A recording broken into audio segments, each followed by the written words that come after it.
Hello, good afternoon. This is Jessica Villafane and presenting my mock-in training for the class today.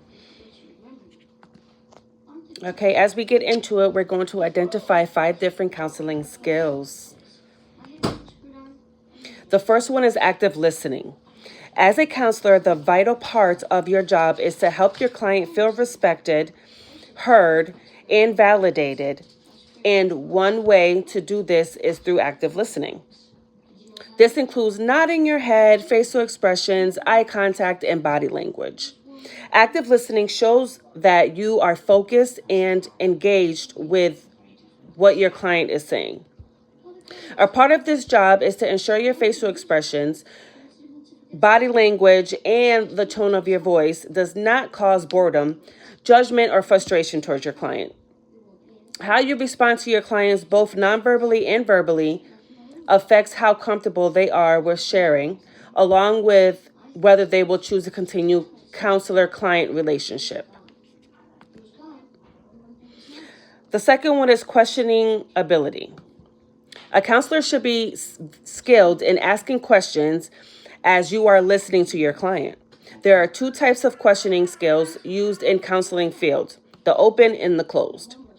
The open questions do not require a yes or no. Leave some room for your client to elaborate. This is a way for your counselor to gather more information, such as, does this make you feel some way? Closed questions are asked in specific answers. An example is, does that make you upset? And this is a yes or no response. With asking the right questions, the counselor must be able to build on past sessions that they had previously with their clients. With having good questioning techniques, this helps the counselor better interpret the client's responses with gaining insight into their experience. Number 3 is the ability to interpret information. When meeting with your clients, they won't always say exactly what they are feeling or experiencing. As the counselor, you will need to be able to understand vague and nonverbal information, like facial expressions, body language. You also need to be able to recognize expressions of distress, such as, I get so angry all the time. The ability to read between the lines is very essential to being a good counselor. What a client avoids saying or does not say is important as well, if not more than what they are saying. Victims that experience abuse from their partners may not be opened to their experience during your session. They might try to downplay the event or even make excuses for their partner's behaviors. Number 4 is trustworthy. Your client needs to feel like they can trust their counselors. Trusting that the counselor will always maintain confidentiality, withhold judgment, and respect their experience. This is done by building trust, helping the client feel at ease as they share their personal and difficult information and feelings.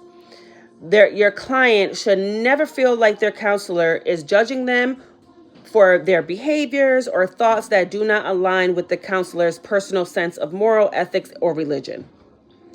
Clients also rely on some type of humor as a coping mechanism, and being able to relate to your clients on a more personal level can establish trust as well. Number 5, as we're going into empathy. Empathy is very important as a counselor. Displaying empathy in the ability to understand the client's situation from their perspective and their experiences. In other words, put yourself in your client's shoes by showing authenticity and being genuine. Your client must feel nurtured and safe while you are with them.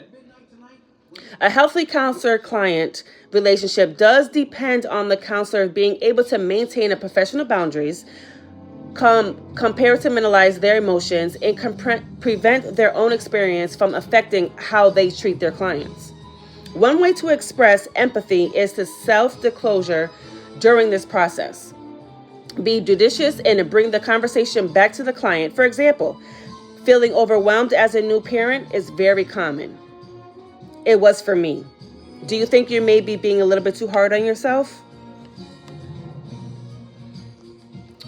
And as we go into the next slides, we are going to talk about the multicultural competencies. Identifying your clients' worldwide views and recognizing their own culture values, along with inherent biases to help improve mental health outcomes. So as a client, you must understand the issues of equality, diversity, advocacy, and the opportunity, along with how they influence social, personal, intellectual functioning of different cultures. Some ways that we go into the multicultural competency is that we're learning the different cultural beliefs and stigmas with mental illness. Sorry about that. Developing the therapeutic approaches for different backgrounds rather than sticking to one-size-fits-all methods. Counselors must navigate language barriers, communicate with respect, and avoid triggering terms, offensive figures of speech.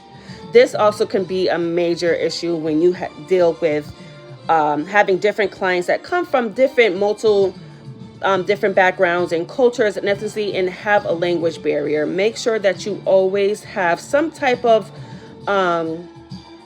like a stratus or even anything that can help you be able to conversate and communicate with your client if they do have a different language. So you can better understand them, they can better understand you, and you can get them the right help that they need.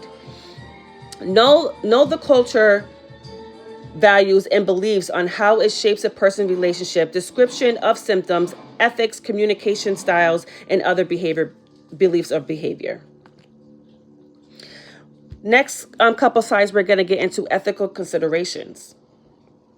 The American Counseling Association, ACA, explains that counseling ethics as a professional value that does serve as the foundation of the ethical behavior and decision making. These values enable the counselors to their professional relationships with their clients while providing compassionate care for the patients that come from different cultural backgrounds. 3 ethical considerations. We have beneficence. Positively affects the clients and society by helping individuals improve their mental health. Background with this is you want to promote their good. Having their best interest in your client's well-being by taking steps that will help them achieve to do good. Next is justice. Treat all clients with fairness and equality.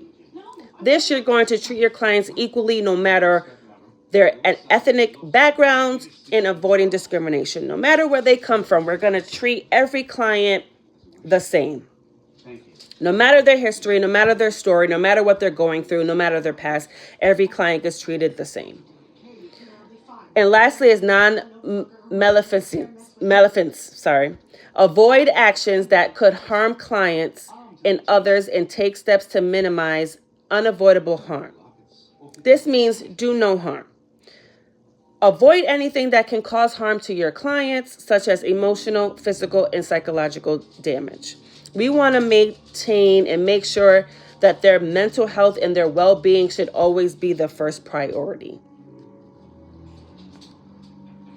And this concludes the ending of my PowerPoint on this project about the mock-in training.